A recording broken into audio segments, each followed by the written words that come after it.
after this, at 11:30 sharp, they will be at the sales pavilion signing autographs. So make sure you have anything you want to sign. I'm sure they're going to sign whatever you guys have right there. You can literally follow us over there if you want to. As soon as this is over at 11, we're walking a beeline straight over there, okay? Okay, so I'm sure you guys recognize some of the faces here on the stage here with me, and maybe some of you don't. And I spend a lot of time telling you all the wonderful things they've done. But as tradition with me, and those of you guys who've been on my panel, I don't do that. I'd rather show you guys. So, lights. Oh, nice. Ready? And no, they don't even know what I'm about to show either.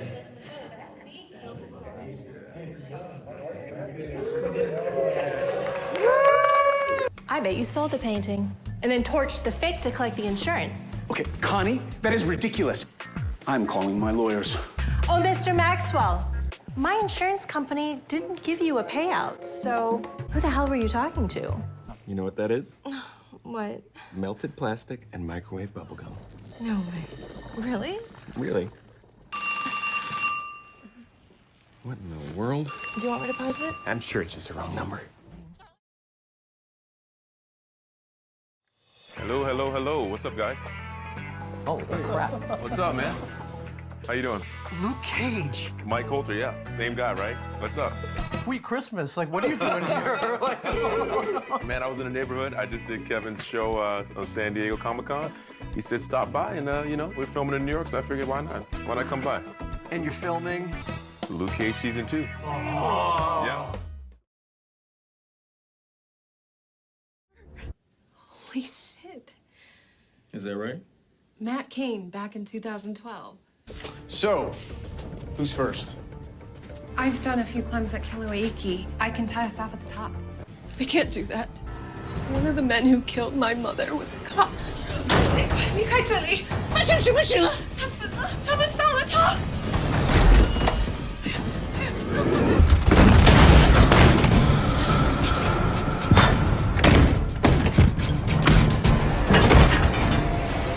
You should have stayed with her.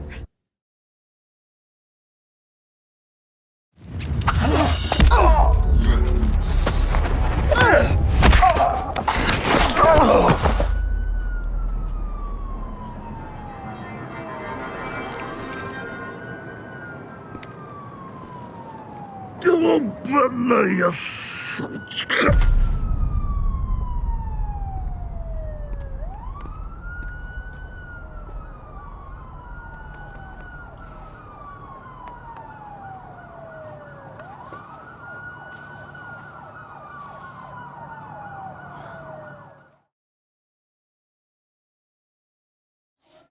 Be the first in my class, valedictorian, win the spelling bee, win math. I want you to succeed. You make me feel like a failure all the time. So whatever, I gave up, okay? I can't be perfect.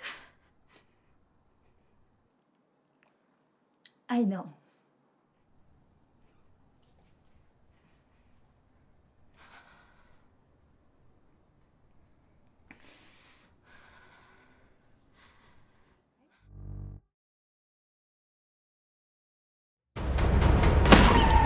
We got some stones going toe-to-toe with Lasman. I don't know what the fuck we're doing. We got a bird whistling in our ears.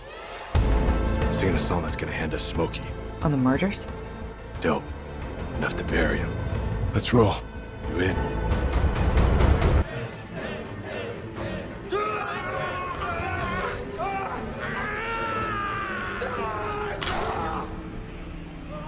They paid the fighters double for kills. And the Yellow Demon always got that bonus.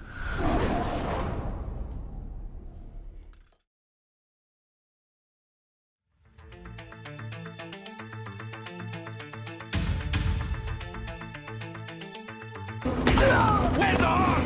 Where are they? Fuck!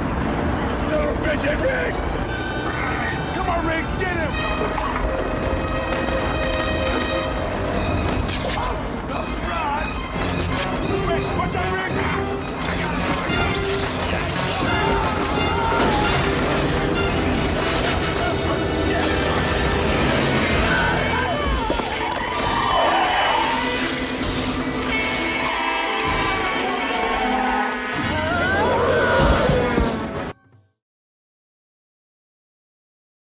And for our final award, Outstanding Stunt Coordination for a Drama Series, Limited Series, or Movie.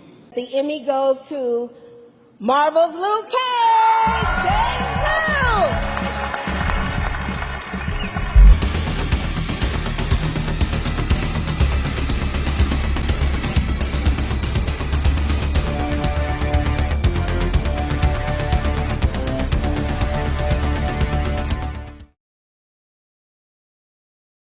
For a long time, especially for the Justice League panel I got assembled here. All right, being Asian American presents some very special, unique challenges to go into industries such as this one, entertainment, right? How did you break it to your familial tribe that you weren't going to be a doctor, but you're going to be the next best thing? An actor. Who wants to take, like, or just go down? Let's go down with you first, Jackie. You can come up. It's like, why not be both? That's true.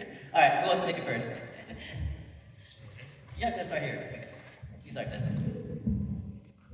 I actually wanted to be what I thought I wanted to be. Was a pharmacist. Selling pills. No, not that kind of pills.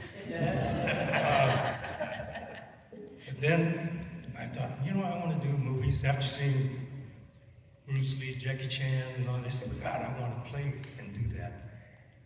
So I tried to get some parts. And back then, there were no parts for Asians. But I did find out I could be a pretty good bad guy. Let people beat the heck out of me. So by doing that, I built myself a career. And I think I've been beat up by everybody in Hollywood. But also from that, I learned the technology behind it, the techniques behind it, the choreographing. So I slid into stunt coordinating, fight coordinating, and then from that, I got to tell the guys what to do. They had to listen. So it all worked out, and find your sweet spot and go for it. Awesome, thank you. From pharmacist to For me, it was 1975. I was visiting my taekwondo instructor down in Los Angeles, and I used to live in San Francisco. And he was making a movie with a Korean director. And listen to the title of this movie. It's called Bruce Lee Fight Back from the Grave. And he goes, Simon, I'm doing a fight scene in Long Beach Junkyard. Come over. So me and my brother went over there, and we did a fight scene with him. And 1 year later, that movie was playing on Hollywood Boulevard. And I saw it, and I was like, wow, I want to do this. And so I moved to Los Angeles in 1976, and I didn't know anybody. And it took me 11 years, 1986, I was finally able to get my Screen Actors Guild card, because I didn't know anybody. But if you guys want to get into this, be persistent, and don't give up on your dreams.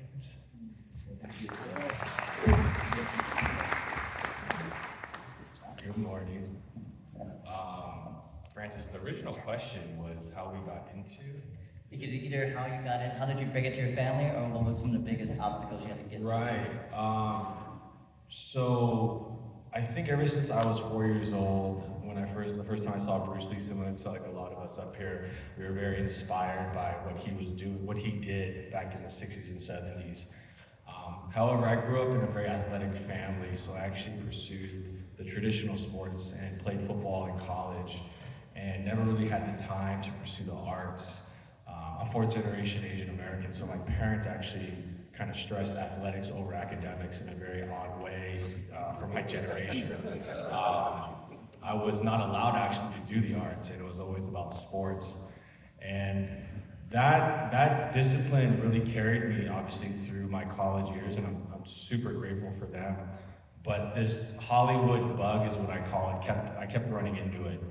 And having a background in martial arts, having been inspired by people like Bruce Lee, my former instructor Ernie Reyes Sr. and Ernie Reyes Jr., as well as these gentlemen to my right, your left, seeing them growing up as a child, best of the best, Lethal Weapons, everything.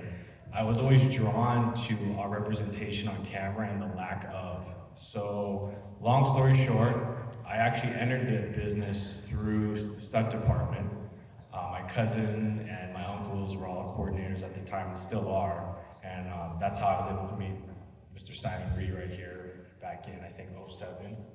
And side note, he has been the one stunt person that has continued to keep in contact with me throughout the years. And I'm not just saying that because he's here, but whether I'm serious, whether I'm in Korea, I remember him Facebook messaging me back in early 2010 era, to finally working with his son, as well as him, and seeing them come up in the business, to now working with his students on a recent show on Tulsa King season 2 in Atlanta. So it's a full circle moment for me to be up here on this panel, and I think as a community we've grown so much, and I can't wait to see what more we do.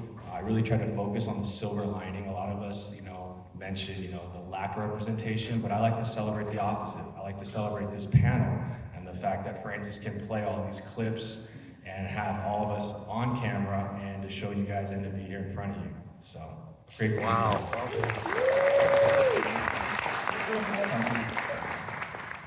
was beautiful. I love what you said about we have to foster this community, for sure. I think that's what we're all trying to do here. For me, I did I did the conventional Asian daughter route. I actually went to medical school. I did some residency. I didn't like that field. I switched it to a different residency. And I always wanted to be an actor ever since I was a little girl. And growing up in a small town in Florida, I didn't think that being an actor was a real job, right? I didn't think it was something you could actually pursue. And my parents didn't know anything about it. They were like, well, you're not, Asian parents are not like, you're not rich and beautiful and tall and living in Hollywood. And I was like, oh, okay, I guess I'll just be a doctor. So I did that, and series of events. We will skip over that. We'll skip over all the boring stuff. But I was in a position where I had the opportunity to move to California and kind of start new. And I was like, if I had to start new, why not try something I've wanted to do my whole life, right? An MD is not a bad backup plan. I can open up a Botox clinic, worst case scenario, right? LA always needs those. So I moved to California with my husband and started learning how to be an actor. And fast forward a few years, here I am, and I haven't looked back. To answer the original question, how did I break it to my parents? Well, I always want to give credit where credit is due, and my parents are amazing people, and they're so supportive of me. And I'm not going to say that it wasn't a difficult conversation, but as much as your parents want you to be doctors or lawyers or engineers, at the end of the day, parents want their children to be happy. And I think they saw that I really struggled trying to find myself and my happiness in the field of medicine. And because acting was something that I always loved to do, when I decided I wanted to pursue it, they gave me their blessing. They said, hey, I think she's a smart gal. Maybe she'll figure it out. And worst case scenario, I just got married, so now I'm his problem.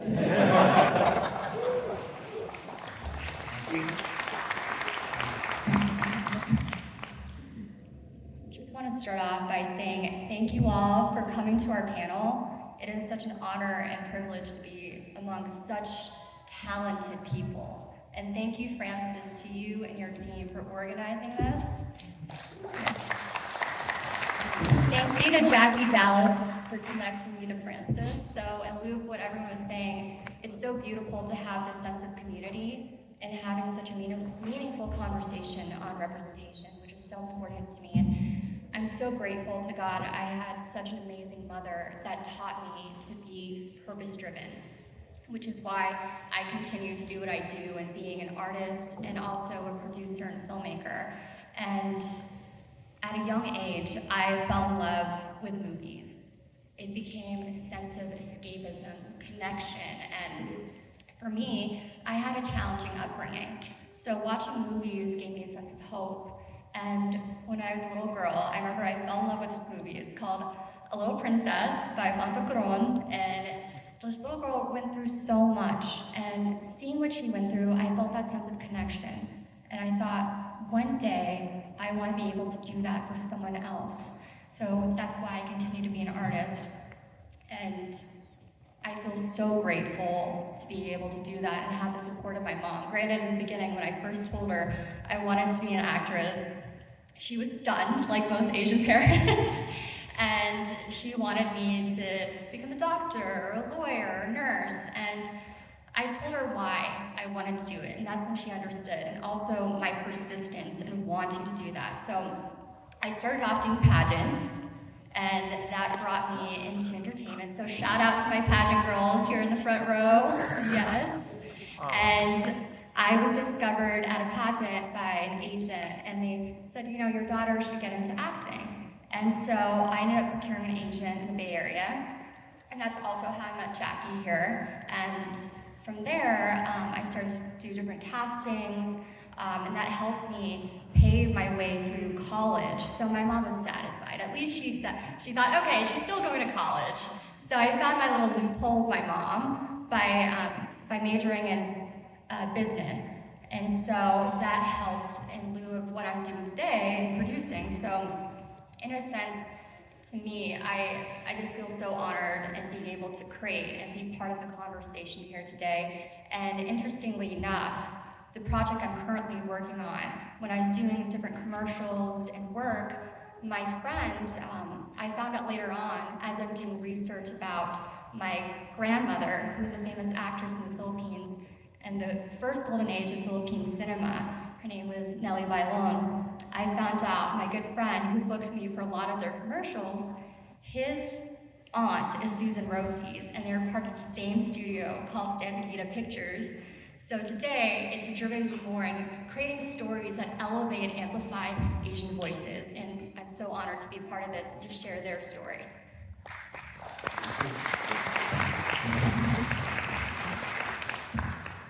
Hi everyone, thank you so much for being here. It is an amazing, beautiful Sunday morning. I started out, my parents did the classic thing where they wanted me to learn piano and art and dance. And the thing that stuck with me was dance, and I became a competitive dancer. And I also did competitive cheerleading. I was the flyer, the person they throw you up in the air. And I loved it so much that my new goal was to become Britney Spears' backup dancer. And of course my parents are like, that is not a career, nor is it a hobby. You're not allowed to do any of that. And with knee injuries from dancing a little too much, I went to UC Berkeley. I studied art and business. Yay, go Bears!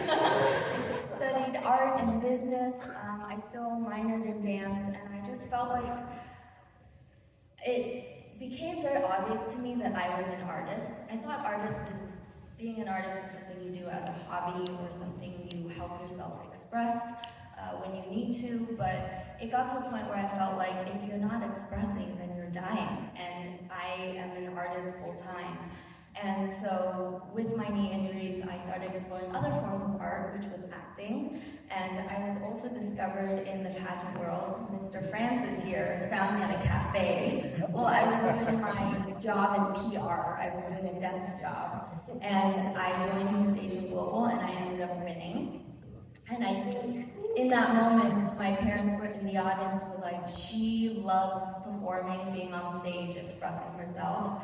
And in hindsight, my mom took me to AMC probably twice every weekend in high school. She took me to watch all the musicals. My dad would tell me stories endlessly. And I'm like, I think they made me become an actor, just by the way they loved storytelling.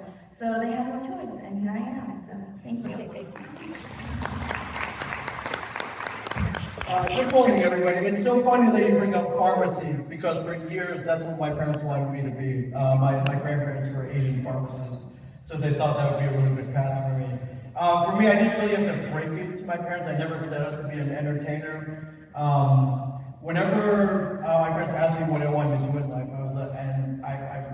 I hated that question. So eventually, I just started answering honestly, which was you know what I want to do in life? I want to read comic books. I want to play video games.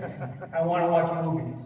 And they're like, well, no one's ever going to pay you to do that. That's for fun. That's not a job. But fast forward to 2025, and you can make a living reading comic books, watching movies, playing video games. There were a series of very weird events. I ended up meeting filmmaker Kevin Smith. He ended up hiring me, and then one day he texted me. He was like, "Hey, they want to make a reality show set in my comic book store in New Jersey." And I'm like, "Oh, that's great. You're going to be awesome on it." He's like, "No. You're going to be on it with the other guys who work there." And I'm like, "Who's going to watch that? Like, what's it going to be about?" And he's like, "You're just going to talk about nerd culture and buying and selling comic books." And I'm like, "We're going to be canceled in 2 episodes. If it even makes it to air." He's like, no, this is going to be great. And that became Comic Book Man, 7 seasons, 96 episodes. And, but beyond all that, my mom and dad still want me to get a real job. And they've seen the show. So I didn't have to break it to them. It was more like, hey, Mom, turn on the TV. And there I was. She was like, oh, that's nice. So, so the real job. And, but I think if she saw me right now, and I'll send her photos and video of me with you guys, I think that would encourage her to be like, you know what, you might be onto something. You might be onto something. So thank you guys for being here with me, and and validating me to my parents and the rest of the world. So yeah, thank you. Thank you guys. Hi, good morning. Nice to meet you. After listening to everybody's stories, I see so many parallels. I grew up in Michigan, and I wanted to be an actor my whole life. My siblings and I used to put on plays on our parents' bed. They had a big king-size bed. It was like a giant platform. And I did a lot of performing arts growing up, but then when it was time for college, my parents were like, no, business, law, pre-med. And I had extra credits for taking APs, so I graduated early with a major in economics, and I have never used that degree.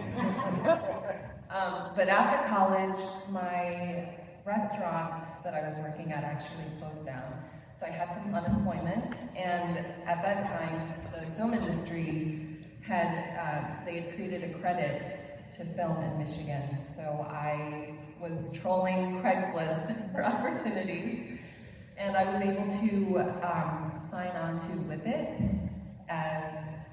I worked in costumes as an assistant, but then they were also looking for featured background, and so that was my first experience working on set, and I was a roller skating extra.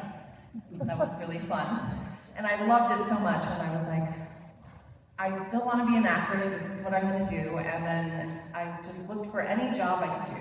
So I did a lot of production assistant work on films and commercials, and then found an agent, and I was doing local theater and auditioning, and I finally got my SAG card, Taft-Hartley, on Red Dawn. I don't know if you guys remember that. It took a long time for it to come out. They changed the enemy, who the enemy was. But after that, I just kept, reaching for whatever opportunities I could. And then I moved to LA in 2013 and found an agent here, took a lot of classes, and it was just, like chipping away. And you just have to find opportunity where you can, and don't let your, family naysay you. But my parents, they were very resistant to it initially, and ultimately they also just wanted me to be happy, and they saw that I could do it, so they're supportive now. Beautiful. Thank you so much for all of that. It's very inspirational, and I love the parallels that I'm hearing all across here. So another question I have is, you guys have a great representation here of years, if not decades of experience. What is one major big trend from your experience you've seen that has changed while you've jumped in the industry to what you see today? In terms of especially representation. Start with you again, James. Yes, fortunately, I think it's opened up quite a bit now with the success of movies, TV shows that have a wide variety of the people. So once that's all the producers want to know is it making us money? So for us, we should always go to a good movie that has one of us in there. So if it makes money, it comes back to us. For me, there was a movie with Jason Statham where he has to electrocute himself to get going. Do you remember that movie? Frank. Yeah. So on the second movie, they wanted me to come in and audition to do a fight scene with Jason Statham. And the scene was that Jason Statham was gonna grab a shotgun away from me and shove it up behind my butt.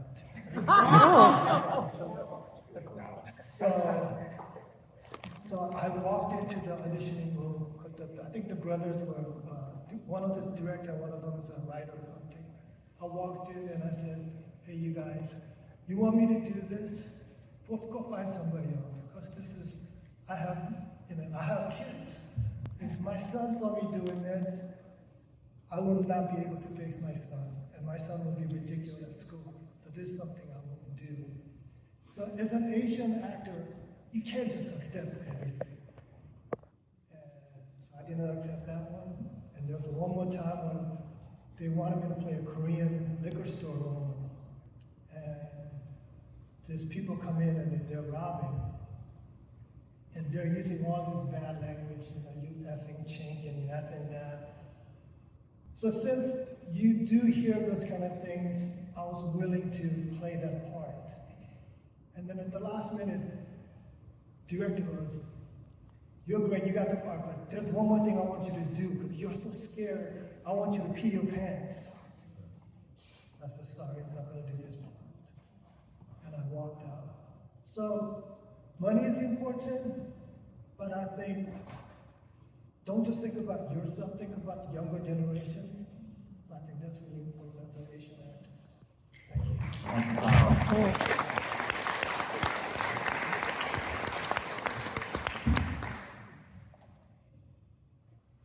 I feel it's hard for me to say, well, from what I've learned sitting next to these gentlemen, because I still feel like a kid up here.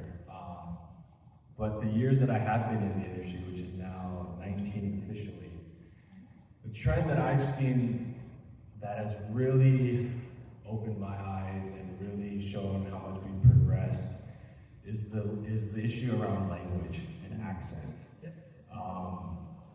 One of the clips of mine was in a show called Warrior, and we did this very creative technique where in the very first episode, we do this camera, like 360 movement, in which the actor is speaking in Cantonese, and as you get around the whole, I guess this half of them, it goes to English.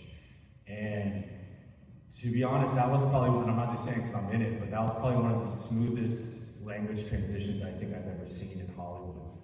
And what that wanted to replicate was the fact that amongst us, we're speaking Cantonese, but it's pure English. So the less accented English, the more authentic the Cantonese is. And I thought that was very pivotal for us as a community because it finally wiped away that stereotype that we all have accents and that we all are Chinese and that we all are one color and that we all only have one story.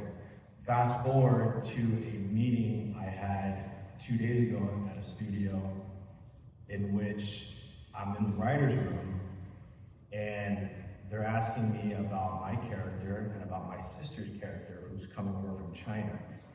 And I said, let's be very clear. I know plenty of Asian people from Asia that have never studied in the USA that speak perfect English, okay? Just because you come from China, Korea, Australia, the UK, doesn't mean you're gonna come with an accent, okay? And I think the studios, the creatives, the writers, the directors, the showrunners have finally realized that there are people like myself whose grandparents were born in LA, interned in the Japanese internment camps, and me myself grew up with only English-speaking parents. I've had to learn every Asian language I've spoken on camera since entering the business. So now when I go in and they go, let's just speak with an accent, that is the most foreign thing to me. Those of you who saw Tulsa King Season 2 may call me a hypocrite. But when Sylvester Stallone says he wants you in an accent with your voice, you do an accent. but other than that, I really try to stick strong to my guns about who I am. And literally recently, 2 days ago, being in this room with writers and seeing their faces kind of light up with awe, like, oh my God, I never thought of that, you know? A, I'm just glad I'm in the room. B, I'm glad they're listening. And C, they're taking that note, you know? And then from a budget point of view, they realize they can cast a local actress that doesn't have to be from China or Hong Kong, you know, because we don't all have accents. So I think overall, you know, our representation, our visibility, our platforms have increased tremendously, but more importantly, specifics like accents, for example. I think a lot of us that are not in the community don't even clock that, you know? But definitely when I do an accent, people are like, dude, why are you doing an accent? And I'm like, I have no idea.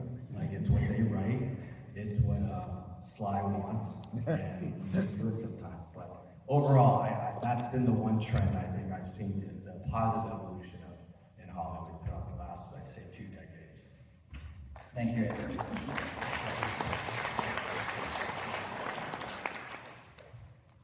Yeah, I think one of the challenges that we as a community are beginning to overcome is like, at what point do you stick to your guns and at what point do you take the job, right? Because as an Asian, as a minority, as anyone, an underrepresented community in media, we've been a token for so long, right? We already have an Asian character, we can't have two, like, why? So that's something that we're starting to overcome here. But when I was just starting out as an actor, I remember 90% of my opportunities were very like Asian rooted. Like they really wanted me to have an accent as like your nail technician. You know, these stereotypical roles. And when I was starting out as an actor, I was, you know, I was so desperate for that first TV credit. I would get my foot in the door. I was like, okay, I'll do that. And so I'll go out there and I'll do the audition. I said, okay, that was great. Can you try an accent this time? I'm Korean, so I do it in a Korean accent, which is, you know, it's not a tonal language. And they're like, okay, that was better. Can you be more Asian? It's like, what does that mean? They wanted me to have like a tonal, like a Vietnamese accent, right? Or a Chinese accent. In Korean, it's not that. So I kind of understood like what they were going for. And I did my best at the time, but I'm not an accent person either. Like doing an accent is a skill, right? Like if you're asked to do like an English accent or an Australian accent, I don't know how many of you guys can do that. But for me, like being asked to do an Asian accent is like, that's very challenging because I've never had to. In my career, I find that I have been fortunate that I've never been cast in a stereotypical role that I think ultimately could hold us back as a community. You know, like there's no reason my nail tech's long. Like she shouldn't speak with an accent, you know? And I think like, you know, what you were saying, Simon, sometimes you have to kind of draw the line. Like I've gone out or I've been offered, or not offered, but I've been sent auditions for very like fetishized roles, and I kind of like, is this how I want to brand myself? Is this how I want my demo reel to be, so that everyone that I want to work for in the future, that's how they view me, that's how they see me? So I think I've been very fortunate in my career that I have been able to have a variety of character choices, and none of them were really rooted in any ethnicity in particular. I've been able to present myself as an Asian American, and I think that's been really, really important for me personally. So. Thank you.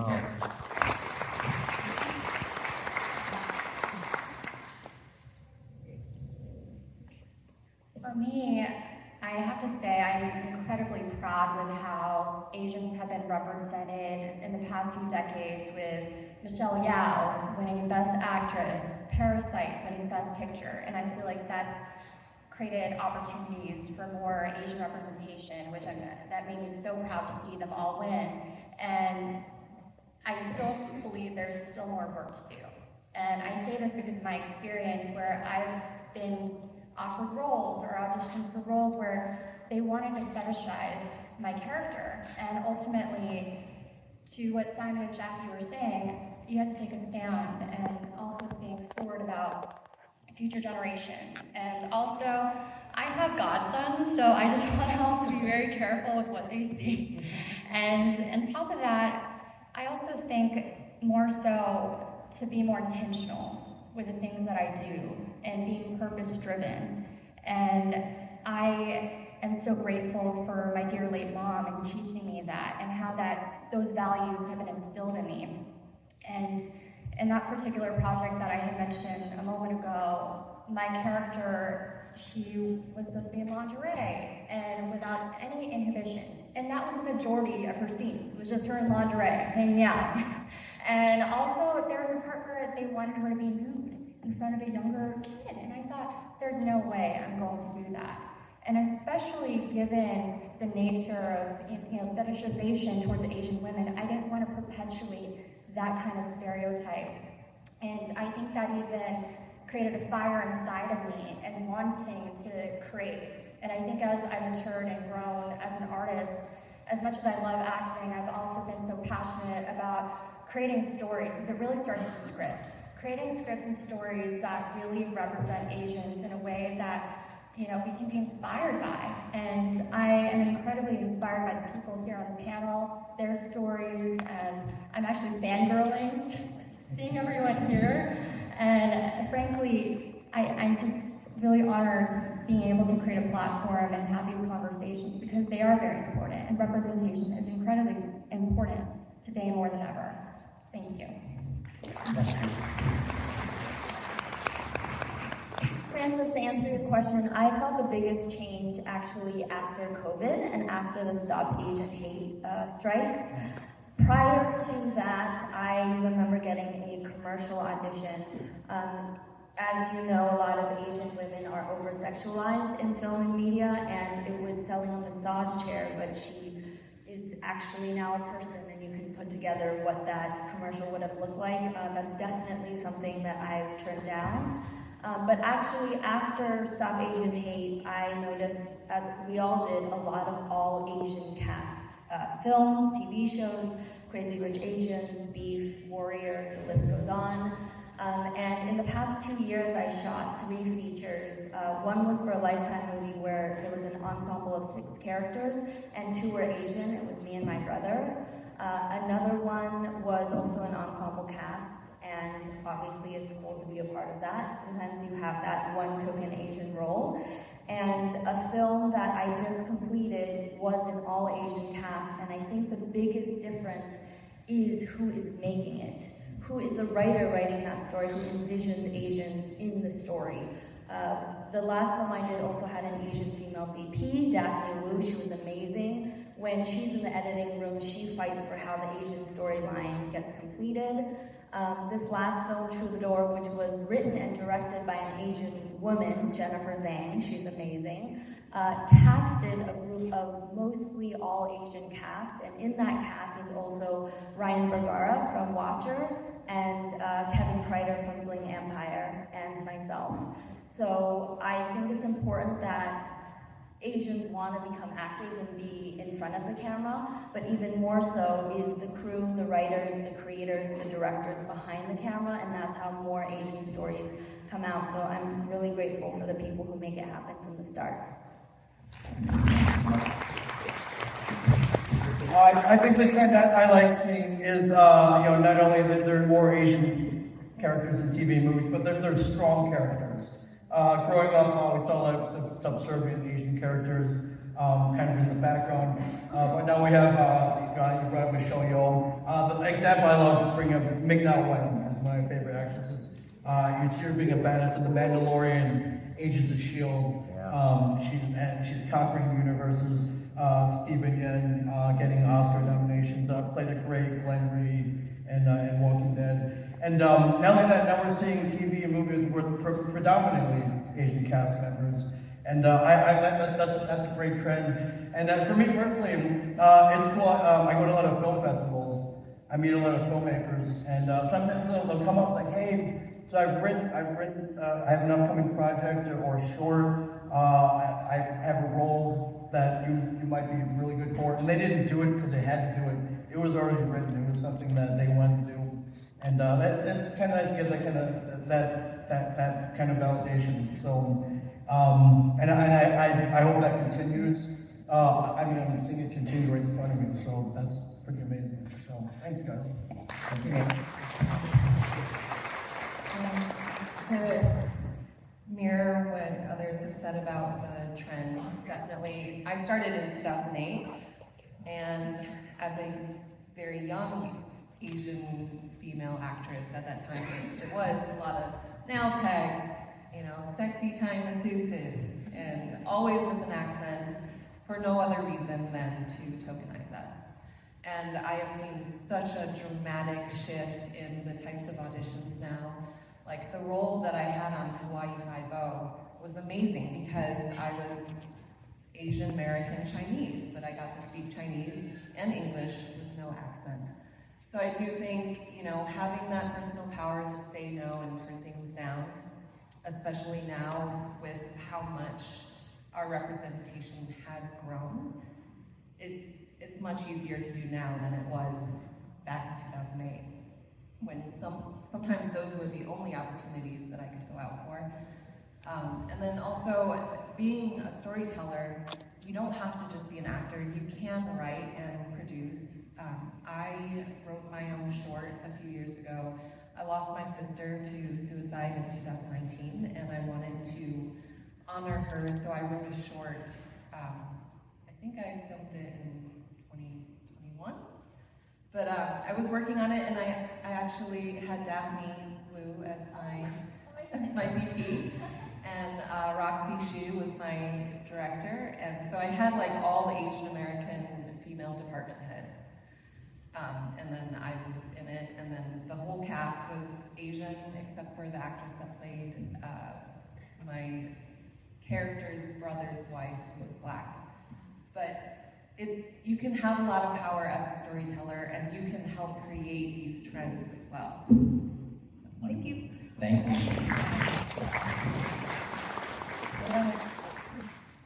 I want to add just one more little quick note that I thought of. So, what used to be is like if you're an Asian person going out for an Asian role, it used to be that it was written as an Asian, right? Like it was hard to kind of get like a nondescript, could be any ethnicity role, because I usually went to a Caucasian person. The wording for casting has changed too, and I think this is super important. It's subtle but important. It used to be like any ethnicity, right? Or it used to say Black or Asian, or you know, like everything other than white, saying like, okay, we're looking for a token. Now you can have these named character roles that are not ethnically dependent, and it'll actually say, instead of just any ethnicity, it'll say all ethnicities encouraged to apply. And I think that one word makes such a huge difference because it lets us know they are open to casting it openly, as opposed to, oh, I guess it doesn't have to be white, but you know. So I think that has changed, and I think that's something that, at least on the submission side of things, is helping. Thank you, Jackie. Love that.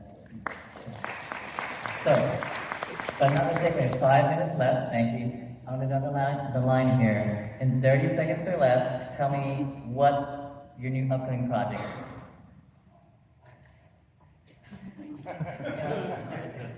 Okay, let's start with you, Cindy. Okay, you can check out my audio drama. We just started releasing episodes from our 3rd season. It's called The Strange Case of Starship Iris.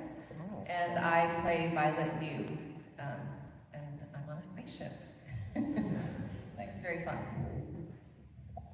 I'm in an upcoming movie called The Unexpected, which Kevin Smith has just signed on as an executive producer.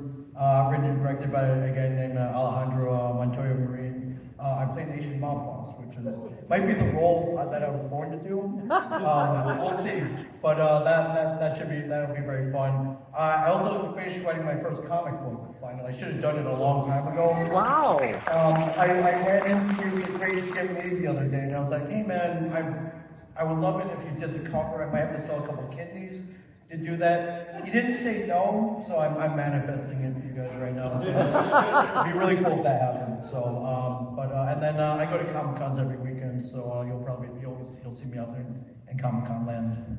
Thank you. Thank you. Next year I should have 2 features coming out. One is Troubadour and the other is Making a Bridesmaid. I also do a lot of voice acting. I have an amazing show that's coming out on Hulu and Disney that I'm the English voice for, but unfortunately I can't say what it is, but please keep a lookout on my Instagram. I will definitely announce it. And another show that I'm voicing for Netflix that I also cannot announce. But for things that are already out that I've voiced for, if you've ever seen Hometown Cha-Cha-Cha on Netflix or The Glory, I play voices on those shows, so thank you. Okay.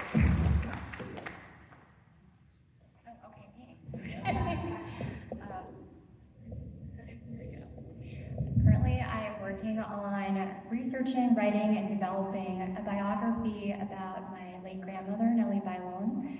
And I touched on it earlier a little bit, but it's basically she's part of the first golden age of Philippine cinema, and I wanted to write her story because tragically she passed away on the way to set for her first starring role at a very young age. And interestingly enough, I come to find out that my friend who booked me for all the different commercials that helped me get through college and doing commercial and print work in order to pay for my tuition along with grants and scholarships, I ended up working with him, and I come to find out his aunt is the actress who worked with my grandmother, and they're part of the same studio, San Miguel Pictures, and they're part of the first golden age of Philippine cinema. And I really want to capture that and create a film that highlights and amplifies Philippine cinema and artists. And I grew up in Fairfax, Virginia, and in my school, I was probably one of 4 Filipinos in my school.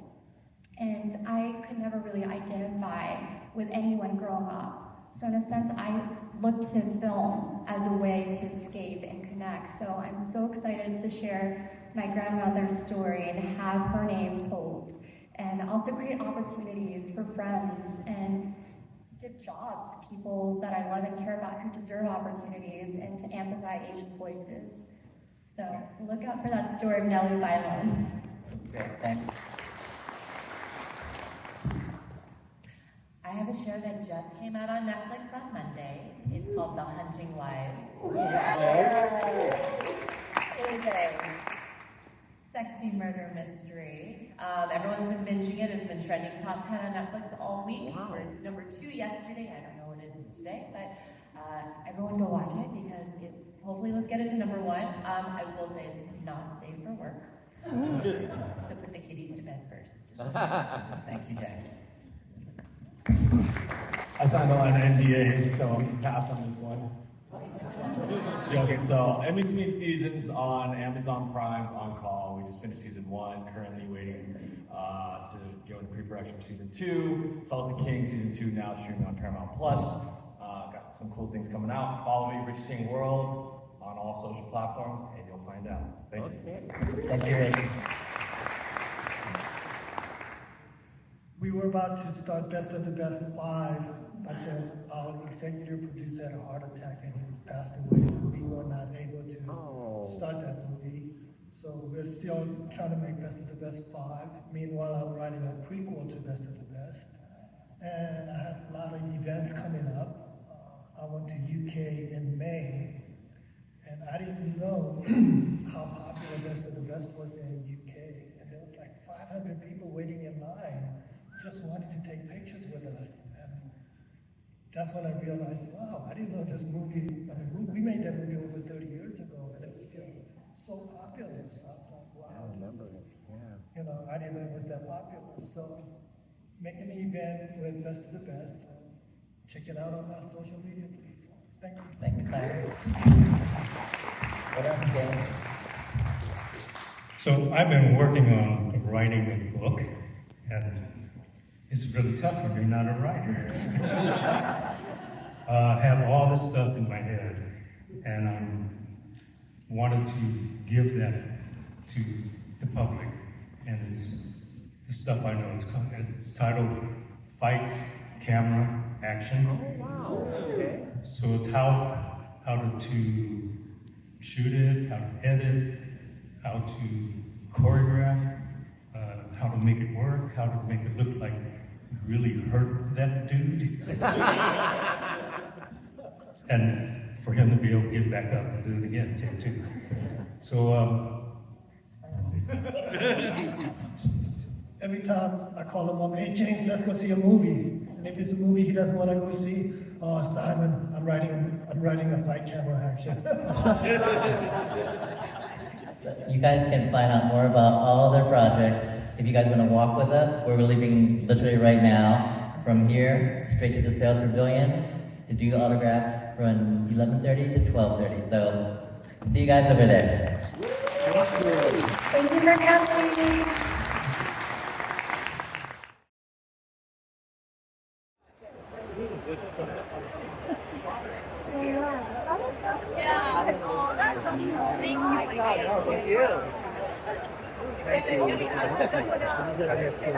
I've seen this ticket.